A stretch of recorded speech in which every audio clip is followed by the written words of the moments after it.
Masa Crítica, un programa de reflexión, de debate, de confrontación de ideas y, por cierto, también un programa que busca el conocimiento de la región.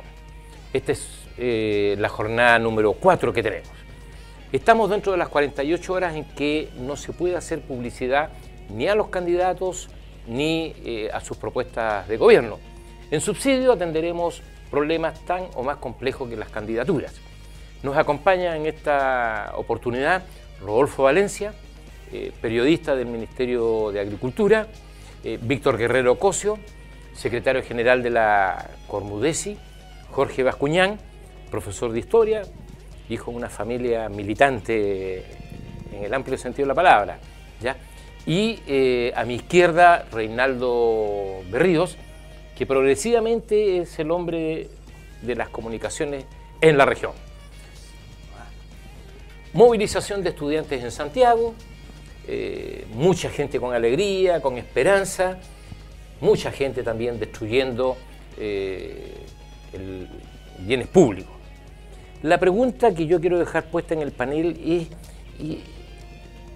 la gente con capucha, ¿es gente que tienen que ver con la pobreza? ¿Tienen que ver con una educación desenfocada? ¿Tienen que ver también con que todavía no finaliza el tránsito de la democracia? ¿Es expresión de una brecha social? ¿O sencillamente tenemos que acostumbrarnos en el futuro a conocer estos actos de alegría por un lado y de violencia por otro? Don Rodolfo, comencemos por la derecha. Me parece bien. Me parece muy bien, además, ¿qué quiere que le diga? Si esto lo hubiera, Juan, tú planteado en términos de preguntas, y si las respuestas fueran alternativas, como en la antigua prueba de actitud académica, para entrar en sintonía ambos. ¿Cuál es la gravitante? Yo te diría, te faltó como alternativa a todas las anteriores. Y yo hubiera optado por esa. Yo creo que tiene varios de esos componentes. Y a veces uno, cuando piensa en términos de qué quieren los estudiantes, sobre todo estos encapuchados de lo que tú estás planteando, claramente quieren lo mismo que aquellos que están sin capucha. Sus métodos son los diferentes. Yo no me creo el cuento de que son delincuentes que se infiltran en el movimiento estudiantil. Puede que los haya, pero siento que la sustancia de eso son igualmente estudiantes que han buscado una fórmula, un método diferente para captar la atención, para llamar el foco, para hacer concurrir las cámaras, encender las cámaras sobre sí mismos, porque ha habido en este país una obsecuencia de la comunicación social que realmente da rabia y que es consecuencia, claro, se entiende, de 17 años de letanía, de 17 años de censura y que por supuesto hizo que los periodistas, de alguna manera, castrados, empezáramos a autocensurarnos y autorregularnos en forma inconsciente. Y esto hace que muchas veces las cámaras de la televisión, de los noticieros estoy hablando, y particularmente de Santiago, vayan generalmente con las vocerías oficiales o detrás del rostro oficial, pero no generalmente detrás de la demanda. De manera que yo siento que lo que hay allí son estudiantes que con un método, en mi opinión ahora equivocado, absolutamente equivocado, están tratando de llamar la atención sobre un mensaje que no ha sido del todo escuchado y que no está siendo bien leído por la comunidad, no está siendo bien decodificado. Son formas de un mismo problema. Son formas de un mismo problema, una metodología Víctor, diferente. Bueno, mira, la verdad es que la educación es el centro y se ha convertido en el centro de la insatisfacción en nuestro país, en circunstancias de que en el mundo el movimiento social es mucho más amplio y acá prácticamente se concentra y se transforma en el foco la educación. Y ciertamente creo yo que, y desgraciadamente, el tema de los encapuchados toma foco en la opinión pública debido a las comunicaciones y a que se exacerban esas visiones, en algunos momentos por algunos canales de televisión casi apocalípticas de la movilización social, mostrándolos como actos vandálicos, etcétera, etcétera. Obviamente que nosotros no estamos contentos porque finalmente esas imágenes dañan al movimiento estudiantil y generan climas adversos ante la opinión pública por la manera con que se trabaja esa comunicación, esas imágenes. Yo evidentemente también entiendo de que no se trata de delincuentes, sino que de alguna forma muestra el segmento más duro de la insatisfacción que hay con respecto a la educación en un marco histórico de crecientes índices de incertidumbre respecto a la respuesta de los gobiernos y que finalmente llegan a establecer un grupo de jóvenes o no tan jóvenes y a veces niños que adhieren a posturas mucho más radicales para poner en el tapete de la discusión el grave problema por el cual se enfrenta la educación. En América Latina, desde hace más de 100 años, desde el Grito de Córdoba, que los problemas de la educación asolan nuestros países. Cuando están los jóvenes, disculpa Víctor, 5 años protestando y saliendo a las calles a marchar y nadie les hace caso, entre comillas, es casi justificable querer llamar la atención.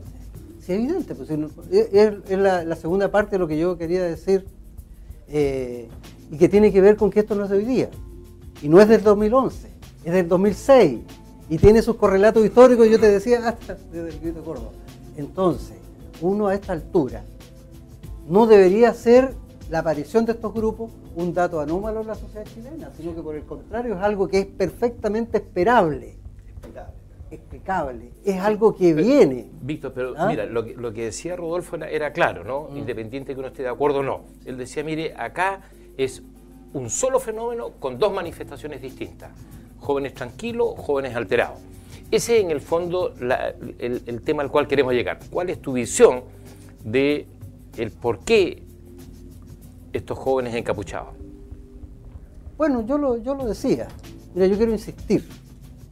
Acá el 99% de la movilización estudiantil tiene que ver con un rostro que en general no se muestra en los canales de la televisión, ni en las fotografías del Mercurio, de la Estrella, de la Tercera, sino que se muestran a este 1% que aparece, lanza piedra, ocupa la calle, etcétera, etcétera. Pero yo tampoco descarto absolutamente su accionar porque ellos no son la causa.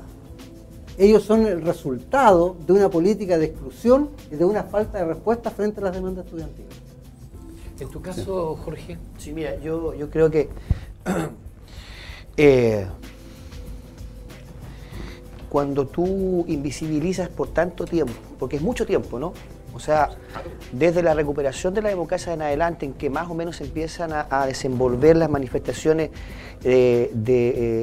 sociales y políticas, en términos de ir proponiendo, criticando el modelo o proponiendo alternativas a lo que existe. Cuando la democracia recuperada comienza a sentirse algo más desatada, ¿no? han ido desarrollándose reivindicaciones muy progresivamente en el tiempo.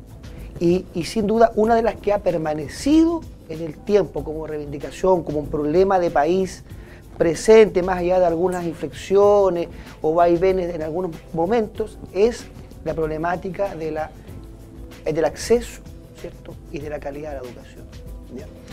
Entonces, si uno le pregunta hoy a cualquier chileno o chilena, ¿cuál es el problema de Chile? Lo más probable es que responda mayoritariamente nuestra educación y lo más probable es que responda en segundo lugar nuestra salud. ¿Ya? Entonces, ese es un dato. Y como contraparte tenemos el otro dato, el contradato, y es que la institucionalidad, el liderazgo político de Chile y la concomitancia alevosa, cuasi criminal diría yo, ¿no? en el sentido histórico, digamos, a eso me refiero, ¿no? Criminal en el sentido histórico, no penal, digamos, ¿ah? De los medios de comunicación en Chile, que están concentrados y son adherentes, ¿cierto? Y simpatizantes de una visión de mundo casi sin competencia, ¿no? A nivel de oferta, digamos, de medio de comunicación. Entonces tú te encuentras al final con que esa demanda se estrelló contra una pared, ¿no? Se estrelló con una pared y estamos hoy en un momento crítico, o sea, estamos viviendo un momento en que esto se va a resolver de alguna manera, o se va a imponer y consolidar una visión de cómo debe ser la educación, el modelo educacional en Chile, conservador, neoliberal, ¿cierto? Como un nicho de negocios, como una posibilidad para hacerse dinero o como un derecho de todos los chilenos y chilenas. Y estamos en un momento de definiciones. ¿Y quiénes van a definir eso? En una expresión mínima por ahora, porque no tenemos una democracia suficientemente madura y profunda aún, en una proporción mínima van a ayudar a definir esa encrucijada los ciudadanos, en las elecciones, en las votaciones y también en las manifestaciones sociales. Pero aún, desgraciadamente, creo yo, en una gran medida la va a definir la élite política y empresarial de este país. Creo que, yo creo que debemos esperar algún tiempo más para que la victoria, por así decirlo, por tener en Chile un Estado responsable a cargo del sistema educativo, ¿no? Va a tener que esperar un tiempo. Pero siento que se van a ir ganando aún así espacios, batallas, ¿no? Que van a ir acercando a Chile hacia un modelo de educación en que el Estado garantiza el acceso igualitario y la equidad y la calidad, ¿no? Y comparto por tanto lo que dicen mis colegas, ¿no? Acá, que los encapuchados son una expresión de las muchas que hay, ¿no? De insatisfacción, de ver que no hay salida, porque la verdad no ha habido ninguna alteración al rumbo definido por los gobiernos actual y anteriores a cómo administrar la educación en Chile desde hace mucho tiempo. Ninguna. Cuéntame, Jorge, ¿hay diferencia entre la movilización y protesta del estudiante universitario versus el de enseñanza media? ¿Se nota algún perfil o todavía es un tema que lo tenemos en la oscuridad? Sin duda que el estudiante secundario es más inmaduro, biológicamente, culturalmente, ¿no? Socialmente, es menos responsable, por lo tanto, de hecho, la ley penal no castiga, ¿cierto? No imputa a un menor, ¿no? Pero es extraño que aún siendo así, los estudiantes secundarios en Chile hayan logrado pasar el testigo, como se dice en las carreras de postas en el atletismo, el testigo de una generación a otra durante hartos años ya. En los últimos 4 o 5, muy evidentemente, a unas y otras generaciones sin que varíe sustancialmente el contenido de la demanda y la fuerza de la demanda. Eso es de verdad muy llamativo, ¿no? Muy llamativo, no es común que ocurra. O sea, muchos apostaban a que el pingüinazo, la revolución pingüina de hace 5 años atrás, en el gobierno de Michelle Bachelet, iba a ser un hito y luego de aquel momento esto no volvía a ocurrir. Sin embargo, está todavía muy presente. Rodolfo, disculpa, el discurso oficial señala que los jóvenes, ¿cierto?, de alguna manera que protestan, que salen a las calles, son una minoría. Hay 100.000 jóvenes, dice, ¿cierto?, en varios millones de jóvenes que estudian. ¿Tú concuerdas con esa visión cada vez que sale el ministro Chadwick, ¿cierto?, o quien sea, digamos, haya sido en su momento Hinspeter, señalando esto, que son de todas maneras una minoría en el universo total de estudiantes? Claramente, pues si tú me dices que son 100.000 versus 1 millón, claramente es una minoría. El tema es cuánta gente de la que está en la calle representa a otros que no quieren ir, que no pueden ir, o que simplemente tienen miedo por distintas razones. Yo pienso que es transversal. El propio presidente Piñera, en las Naciones Unidas, saludó al movimiento estudiantil. Y la verdad es que el mundo no le creyó. Pero el presidente Piñera lo dijo en Humberton esta semana, que estuvo acá en Iquique, y lo dijo claramente. Es un derecho que tenemos todas las chilenas, todos los chilenos. Y que este gobierno, lo recuerdo muy bien, dijo, lo va a respetar, como del mismo modo tiene que respetar el derecho a los que quieren ir a votar a propósito del desalojo de los liceos, ¿verdad? O sea, por lo tanto yo te digo que este es un tema que transversaliza, o sea, por si hay 100.000 estudiantes y serán pocos o serán minoría respecto de la masa estudiantil registrada, yo creo que no podemos quedar con eso. Claramente es un tema que transversaliza, todos estamos de acuerdo con que el acceso a la educación y a una educación de calidad es un tema que a la izquierda, a la derecha, al centro y a los que miran agnósticamente desde el punto de vista político este tema, a todos nos convoca, a todos nos suscita. Si aquí hay otro tema más de fondo, y en esto mi colega que es profesor y que es licenciado en Historia además, puede manejarse mejor que yo, y tiene que ver con la falta de sintonía tradicional, histórica de los políticos con los ciudadanos. Nosotros cuando hemos pensado nuestra educación, recién también lo abordaba Víctor, cuando hemos pensado nuestra educación, no la hemos pensado con la proyección que corresponde. En los años 30, cuando no recuerdo, la verdad no quiero decir año en realidad, retiro lo anterior, pero cuando se decretó la educación primaria obligatoria, nadie pensó en qué impacto iba a tener eso 15, 20 o 30 años después. Y resulta que 30 años después, teniendo tanta gente saliendo del sexto básico o del sexto preparatorio de aquella época, teníamos mucho más gente golpeando puertas de los liceos. Y eso ya produjo una convulsión. Y teniendo más gente en los liceos, hubo el año 66 que hacer una reforma educacional. El presidente Eduardo Frei Montalva la encabezó, que redujo la educación de humanidades a enseñanza media de 4 años y la educación básica la extendió a 8 años para retener más gente. Y eso significó más gente golpeando la puerta de los liceos. Y eso implicó que a la vuelta de los años teníamos más gente golpeando las puertas de las universidades. Y aquí es donde aparece el problema, cuando tenemos que manejar cantidades y nos empezamos a olvidar de la calidad de la educación. Porque fíjese que llega a ser perverso. Llega a ser perverso. El Ministerio de Hacienda a usted le asigna recursos en la medida que hay cabezas, que hay ganado.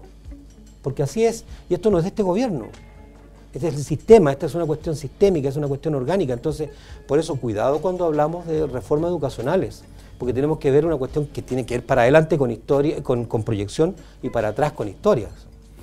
Víctor, para que focalicemos en el argumento de Rodolfo, es cierto, no tenemos mirada a largo plazo en la educación. ¿Y qué va a pasar con este movimiento estudiantil? ¿Cuándo en algún momento se va a agotar, se va a desviar, se va a centrar o va a dar otro salto? Mira, antes que eso, yo creo que está muy bien el hecho de que no dejemos tampoco a la educación o a los manifestantes por la educación ocupando un solo segmento. Hay ahí una diversidad.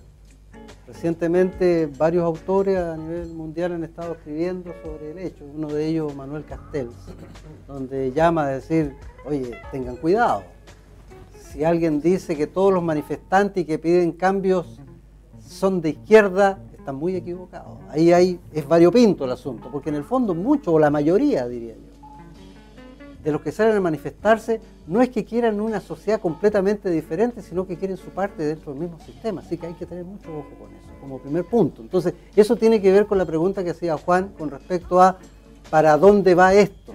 ¿Hasta qué punto? ¿Cuál es su punto de inflexión? Y yo creo que la prueba más dura que va a tener va a ser probablemente en las próximas elecciones presidenciales y lo que venga. O sea, en las de... En esta, las de noviembre. La de este año y lo que venga en adelante, porque ahí van a ver efectivamente cuánta alguna de las promesas que se están vertiendo finalmente se materializan. Y probablemente ahí eso tenga un nuevo balón de oxígeno para el movimiento estudiantil, por todas las expectativas insatisfechas, la insatisfacción creciente, etc. Pero además yo creo que aparte de poner el ojo en la diversidad de las manifestaciones, hay que poner también el ojo en cuanto a los cambios que han ocurrido históricamente y los matices con respecto a que la educación es un derecho, a propósito de lo que decía Rodolfo, ¿no? Porque claro, la gente no le cree al presidente Piñera con respecto a que sea la educación un derecho y que acá todos tienen las mismas oportunidades, etcétera, porque eso, el dato, ¿cierto?, la realidad misma, la experiencia reciente, indica que es falso. Perdón, Víctor. Y perdona, porque diversidad y que hay continuos y discontinuos históricos. El capitalismo industrial hasta los años 60 sí ponía el foco en una educación con derechos universales y que tendía al igualitarismo. Hoy día, que no es el capitalismo industrial precisamente el que domina en Chile, sino que es el capitalismo financiero, más bien va en otro sentido y no busca igualitarismo y no está por las políticas universales, sino que focalizada, segmentada, subsidiaria al mercado. Entonces, ojo con eso, por lo tanto, no existe ninguna posibilidad de que en el corto plazo estas demandas estudiantiles sean frenadas, sino que yo creo que muy posiblemente con respecto a los resultados de las elecciones de fin de año y ante el hecho de que las promesas tampoco se cumplen, eso produzca un nuevo levantamiento dentro de las demandas estudiantiles. En unos minutos, Jorge, para la pausa. ¿Estás de acuerdo con Víctor? Sí, yo en general sí, por supuesto, pero yo agregaría que Lo que va a ocurrir a propósito de noviembre, sin referirnos a candidaturas ni mucho menos, pero lo que, entre las cosas que se van a medir en noviembre, porque yo imagino que los políticos y la clase política de este país y los poderes fácticos tendrán que reconocer que si la juventud chilena, teniendo derecho a votar todos, porque tenemos inscripción automática, teniendo derecho a votar todos, votara en una proporción muy menor, no importa por quién, pero no votara mayoritariamente, masivamente, recordemos que votó el 40% apenas de todos los chilenos con derecho a voto en la municipal reciente, y tiene una primaria ahora legal por primera vez en Chile, en la que no va a votar más de 1,5 millones de personas, supuestamente, o entre 1,5 millones y 2 personas, lo cual en teoría podría decirse o interpretarse como un alejamiento y una definitiva inflexión del electorado chileno respecto a la legitimidad del sistema de representación democrática. Entonces, si alguna posibilidad tiene la demanda estudiantil, creo yo, no va a ser rompiendo semáforos, va a ser probablemente apelando a la institucionalidad, a que la ciudadanía sea consultada respecto a qué quiere con el sistema educativo. Porque si no vota la mayoría del pueblo nuevamente para la elección presidencial, no es sostenible que nadie se haga cargo de eso, como ningún actor político relevante de este país. Ningún partido se hizo responsable, más que en algunos programas 24 horas después de la elección, porque votó el 40% de los chilenos la última vez. O sea, nosotros vivimos hoy día un régimen, un sistema político que representa apenas al 40% de los chilenos. O sea, la mayoría de los chilenos no está siendo representado. Y eso no puede seguir siendo desatendido. Entre otras cosas, la reivindicación estudiantil. Nuestra masa crítica, 3 hipótesis bravas, por decirlo menos. Vamos a una pausa.